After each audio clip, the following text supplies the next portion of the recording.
नमस्कार बच्चों। आज से संस्कृत विषय, संस्कृत भाषा का भी हम अध्ययन करने जा रहे हैं। आज से आपको रेगुलर संस्कृत की पढ़ाई के लिए भी वीडियो मिलेंगे। आज का ये जो वीडियो है, इसके अंदर हम लोग ये सीखेंगे कि हिंदी भाषा से संस्कृत में कैसे अनुवाद किया जाता है। संस्कृत भाषा को सीखने के लिए ये पहला क्रम होता है। इस वीडियो में हम सबसे पहले क्या पढ़ेंगे? सर्वनाम शब्द तालिका। यानी कि संस्कृत भाषा अगर आप लोगों को सीखनी है तो उसके लिए सबसे पहले आपको ये सर्वनाम शब्द तालिका पढ़नी पड़ेगी। आपको इस वीडियो के अंदर मैं 2-3 चीज़ें समझाऊंगा, उनको पहले समझना है। अगर आप लोगों को ये सब चीज़ें समझ में आ जाएंगी तो आगे के जितने भी टॉपिक है, चाहे कारक है, चाहे समास है, संधि है, सब चीज़ें आपको बहुत आसानी से समझ में आ जाएंगी। तो सबसे पहले हम जानते हैं कि संस्कृत को कैसे सीखा जाता है। उस संस्कृत को सीखने का एक आसान तरीका है कि सबसे पहले हम लोग सर्वनाम शब्द तालिका को पढ़ें। तो चलिए देखते हैं संस्कृत का ये वीडियो।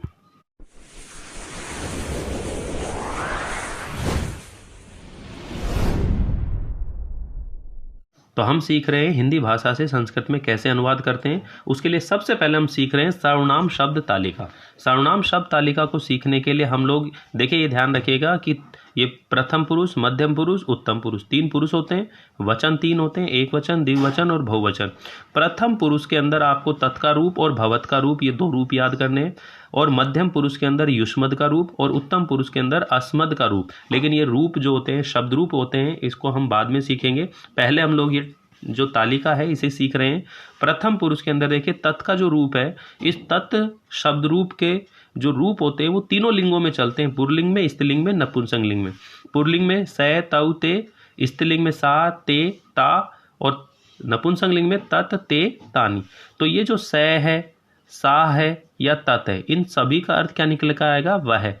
ऐसे तौ, ते और ते, इनका अर्थ क्या निकल के आएगा? वे दोनों। ऐसे ते, ताहा और तानी, इनका अर्थ क्या निकल कर आएगा? वे सब। ऐसे आपको ये भवत का रूप याद करना है। पुल्लिंग में कैसे चलता है ये? भवान, भवंतो, भवंते। ठीक है, भवान का मतलब क्या होता है? आप। और ऐसे स्त्रीलिंग अगर बनाएंगे, किसी स्त्री को संबोधित करेंगे तो इसको भवती बना लेंगे। और नदी सूचक जो शब्द है, नदी का शब्द है, उसके अनुसार इसको करेंगे। जैसे नदी, नद्यौ, नद्य चलता है, ऐसे भवती, भवत्यौ, भवत्ते। तो आप दोनों और आप सब। अगर कोई नाम होता है, किसी व्यक्ति का या वस्तु का नाम होता है, तो वो नाम भी कहाँ रहता है? प्रथम पुरुष में। हम लोग सभी कर्ता के बारे में जान रहे हैं। ठीक है, फिर आप लोग यहाँ ध्यान रखिए कि युष्मद शब्द, जिसमें युष्मद का अर्थ होता है तुम, इसका त्वम, युवाम, यूयम। त्वम यानी तुम, युवाम मतलब तुम दोनों और यूयम मतलब तुम सब। ऐसे उत्तम पुरुष में अस्मद रूप याद करना है, जिसका अर्थ होता है मैं। इसके रूप चलते हैं अहम, आवाम, वयम। मैं, हम दोनों, हम सब। बच्चों, इस सर्वनाम शब्द तालिका कैसे काम आएगी ये आगे मैं आपको समझाऊंगा। फिलहाल आप लोगों को ये सीखना है कि प्रथम पुरुष में कौन कौन से शब्द है, मध्यम पुरुष में कौन कौन से शब्द है और उत्तम पुरुष में कौन कौन से शब्द है। इस टेबल को एक बार पुनः आगे मैं आपको दोबारा समझाऊंगा, लेकिन इससे पहले आगे चलकर देखते हैं कि सर्वनाम शब्द तालिका के बाद में आप लोगों को पढ़ने हैं लकार। क्या चीज़ पढ़नी है? लकार। तो लकार क्या होते हैं बच्चों? कि संस्कृत में जो लकार होते हैं वैसे तो 10 होते हैं, लेकिन हमारी जो 10th क्लास होती है वहाँ तक केवल 5 लकारों का काम आता है। 5 लकार ही उपयोग में होते हैं। तो हम 5 लकारों के आधार पर ही संस्कृत को बनाना सीखेंगे कि हिंदी से संस्कृत कैसे बनती है। तो लकार 5 होते हैं: लट लकार, लंग लकार, लिट लकार, लोट लकार, विधि लिंग लकार। जैसे हर भाषा के अंदर टेंस होते हैं, काल होते हैं। जैसे टेंस होता है वर्तमान काल, भूतकाल, भविष्य काल, यानी कि present tense, past tense, future tense. ऐसे संस्कृत के भी ये काल है लकार, यानी कि लट लकार, लंग लकार, लिट लकार। लट लकार मतलब वर्तमान काल, लंग लकार भूतकाल, लिट लकार भविष्य काल, लोट लकार आज्ञार्थक। किसी को आज्ञा या अनुमति दी जाती है, सहमति, प्रार्थना दी जाती है, तो वो लोट लकार में आता है। और विधि लिंग लकार चाहिए के अर्थ में, जैसे किसी को सलाह देते हैं, एडवाइस देते हैं, तो वहाँ पर विधि लिंग लकार का प्रयोग होता है। चलिए आगे हम देखते हैं इन लकारों से किस तरह से काम में लिया जाएगा। अब यहाँ मैंने आपको लकारों के बाद में एक चीज़ समझा रखी है, धातु। ये टॉपिक आपको ध्यान से समझना है। यहाँ से ये तो आप जानते हो, कॉमन सी बात है कि लकार 5 होते हैं, जानते ही हो। सर्वनाम शब्द तालिका भी पढ़ रखी होगी, लेकिन सर्वनाम शब्द तालिका को याद किस ढंग से करना चाहिए वो तरीका मैं आप लोगों को बताऊंगा। तो धातु पढ़ रहे हैं यहाँ पर। धातु क्या होता है कि वे शब्द जिनसे किसी कार्य का करना या होना पाया जाता है, उन्हें हम क्रिया कहते हैं। जैसे मैंने आपको बताया है कि वे शब्द जो किसी कार्य को करना या होना पाया जा रहा है वो क्रिया कहलाती है, और उस क्रिया को ही संस्कृत में हम धातु कहते हैं, अंग्रेजी में इसको वर्ब कहते हैं। किसी भी भाषा को सीखने के लिए ये जो टॉपिक है क्रिया का या धातु का या वर्ब का, ये अति महत्वपूर्ण होता है। तो यहाँ पर हम लोग धातु सीखेंगे सबसे पहले, और आपको सभी को ये धातु के ऊपर के जितने भी वीडियो आएंगे वो सारे रजिस्टर में नोट करके प्रैक्टिस करनी है। अगर आपको संस्कृत भाषा सीखनी है तो आपको शब्द रूप और धातु रूप दो चीज़ें आपको ज़रूर से ज़रूर याद करनी है, कंठस्थ करनी है। अगर ये दो चीज़ें याद हो जाती हैं तो जितने भी व्याकरण के टॉपिक है बड़ी आसानी से आपको समझ में आ सकते हैं। तो चलिए देखते हैं कि धातु क्या होती है। धातु के प्रकार, यानी कि धातु तीन प्रकार की होती है, एक परस्मैपदी धातु, एक आत्मनेपदी धातु और एक उभयपदी धातु। धातु कितने प्रकार की होती है? तीन, परस्मैपदी, आत्मनेपदी, उभयपदी। परस्मैपदी धातु किसको कहते हैं? जिन धातुओं के अंत में ती, तय, अंति इत्यादि प्रत्यय जोड़ते हैं उन्हें हम कहते हैं परस्मैपदी धातु कहते हैं। जैसे रूप चलते हैं पठती, पठत, पठंती, पठसी, पठत, पठत, पठामी, पठाओ, पठामे, इस तरह के जो रूप चलते हैं वो कहलाती है परस्मैपदी धातु। दूसरे नंबर पर है आत्मनेपदी धातु। जिन धातुओं के अंत में अते, एते, अंते, अते, एते, अंते इत्यादि प्रत्यय जोड़ते हैं उन्हें हम कहते हैं आत्मनेपदी धातु। उनको हम क्या कहते हैं? आत्मनेपदी धातु कहते हैं। कि जिन धातुओं के अंत में अते, एते, अंते इत्यादि प्रत्यय जोड़ते हैं उन्हें हम आत्मनेपदी धातु कहते हैं। जैसे सेवते, सेवेते, सेवंते, ये इसको करेक्शन कर लेना, सेवेते, सेवंते, सेव से, सेवे थे, सेवधवे, सेवे, सेवा वहे, सेवामय, ऐसे ये आत्मनेपदी में चलते। और उभय, उभय का मतलब होता है दोनों, कि जिन धातुओं के रूप परस्मैपदी और आत्मनेपदी दोनों में चलते हैं, दोनों में बनाए जा सकते हैं, उन्हें हम कहते हैं उभयपदी धातु। जैसे याच धातु एक उभयपदी धातु है, इसको परस्मैपदी में बना सकते हो और आत्मनेपदी में बना सकते हो। जैसे याचती, याचत है, याचंती, ये परस्मैपदी, और याचते, याचेते, याचनते ये बनती है आत्मनेपदी में। तो आप लोगों को समझ में आ गया होगा। पहले नंबर पर आपको ये चीज़ नोट करनी है कि धातु क्या है, धातु के प्रकार क्या है। धातु तीन प्रकार की है, परस्मैपदी, आत्मनेपदी, उभयपदी। परस्मैपदी जिनके अंत में ती, तय, अंति लगता है, पठती, पठत, पठंती, पठसी, पठत, पठत, पठामी, पठाओ, पठामे, ये परस्मैपदी। आत्मनेपदी धातु जिन धातुओं के अंत में अते, एते, अंते प्रत्यय जुड़ते हैं, सेवते, सेवेते, सेवंते, तो ये आत्मनेपदी। और जिन धातुओं के रूप परस्मैपदी और आत्मनेपदी दोनों में बन जाते हैं वो कहलाती है उभयपदी। चलिए आगे हम लोग इसको देखते हैं कि जो परस्मैपदी धातुएं हैं उसके अंदर मैंने आपको ये पहली धातु पढ़ाई है, पठ धातु। आप लोगों को ये पठ धातु कॉमन सी है, सबको याद रहती है, पठती, पठत, पठंती, पठसी, पठत, पठत, पठामी, पठाओ, पठामे। अब यहाँ पर देखिए, जब हम हिंदी से संस्कृत बनाएंगे, हिंदी से संस्कृत बनाएंगे तो उसका दो नियम है, आगे मैंने लिखे हुए हैं। दो नियम है कि जिसमें कर्ता जिस पुरुष और जिस वचन का होता है, क्रिया उसी पुरुष और उसी वचन की लगती है। ठीक है। अब पढ़ती है मतलब एक पढ़ता है, पढ़ते मतलब दो पढ़ते हैं, पठंती मतलब बहुत पढ़ते हैं। तुम पढ़ते हो पठसी में आएगा, तुम दो पढ़ते हो पढ़ते आएगा, तुम सब पढ़ते हो पढ़ते आएगा।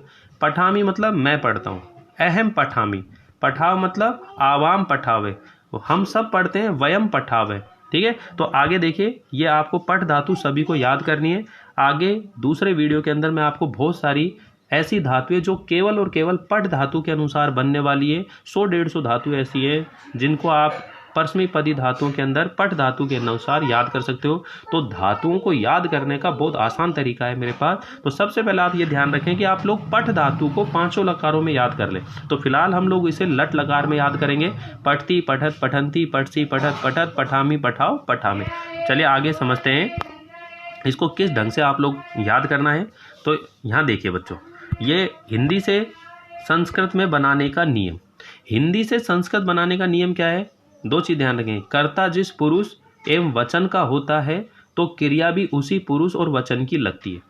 कर्ता कारक में प्रथमा विभक्ति तथा कर्म कारक में जो है द्वितीय विभक्ति। ये गलत लिखा हुआ है, कर्म कारक के अंदर क्या लगेगी? द्वितीय विभक्ति लगेगी। यानी कि जो कर्म कारक होता है उसके अंदर हम लोग क्या लगाएंगे? द्वितीय विभक्ति लगाएंगे। कर्म कारक जो होता है उसके अंदर हम द्वितीय विभक्ति लगाएंगे। यानी कि यहाँ पर आप लोग ये लिख लेंगे कि ये जो द्वितीय विभक्ति यानी कि जो कर्म कारक होता है उसके अंदर हम द्वितीय विभक्ति लगाएंगे। ठीक, तो आगे देखिए इसके अंदर जो शब्द है,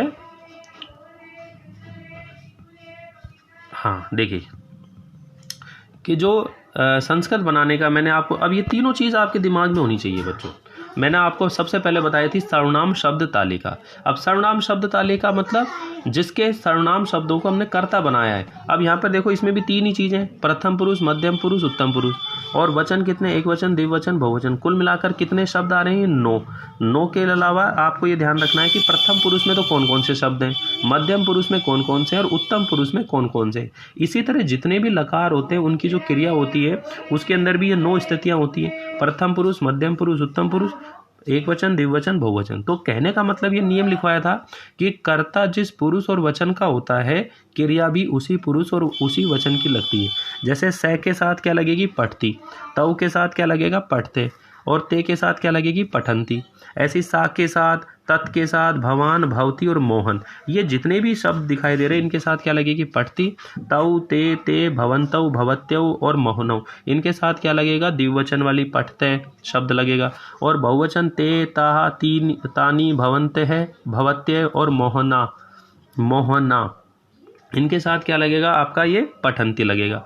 और त्वम के साथ क्या लगेगा, पठसी, युवाम के साथ क्या लगेगा, पठते, और यूयम के साथ क्या लगेगा, पठत। ठीक है, और अहम के साथ क्या लगेगा, पठामी, और आवाम के साथ क्या लगेगा, पठाव, और वयम के साथ क्या लगेगा, पठामे। तो यानी कि वह पढ़ता है, स पठती। मोहन पढ़ता है तो मोहने पठती, वह पढ़ती है, सा पठती। समझ में आ रहा है आप लोगों को। तो कर्ता जिस पुरुष और वचन का होता है क्रिया भी उसी पुरुष और उसी वचन की लगती है। जैसे मैं कह रहा हूँ मैं पढ़ता हूँ तो मैं को क्या बोलते हैं, अहम। अहम कहाँ आ रहा है अपना, अहम आ रहा है उत्तम पुरुष में आ रहा है। अहम कहाँ आ रहा है, उत्तम पुरुष के अंदर आ रहा है। तो कर्ता जिस पुरुष और जिस वचन का होता है क्रिया भी उसी पुरुष और उसी वचन की लगती है। कर्ता कारक जो होता है उसमें प्रथमा विभक्ति लगती है। तो ये जो सर्वनाम शब्द तालिका है इसके अंदर जितने भी कर्ता हैं उनको बताया गया है, उन्हीं के आधार पर आप लोग ये चीज़ें ध्यान रखेंगे। ठीक है, और यहाँ पर देखिए बच्चों, ये जो है यहाँ पर मैंने आप लोगों को ये बता रखा है कि जो पट धातु है उसको ध्यान रखना है, कौन कौन सी है। तो कर्ता जिस पुरुष और जिस वचन का होता है क्रिया भी उसी पुरुष और उसी वचन की लगती है। इस नियम को ध्यान में रखते हुए आप ये सारे सेंटेंस सारे कर्ताओं को लेंगे, स पठती, सा पठती, ठीक है ना, भवान पठती, भवती पठती, मोहने पठती।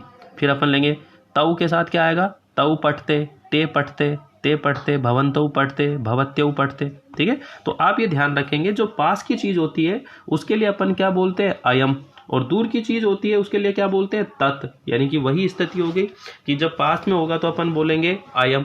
अयम पुस्तकम अस्ति, यह पुस्तक है, ठीक है ना। और अपन कह रहे हैं कि वह, तो वह बालके अस्ति, तो ऐसे अपन बात करेंगे।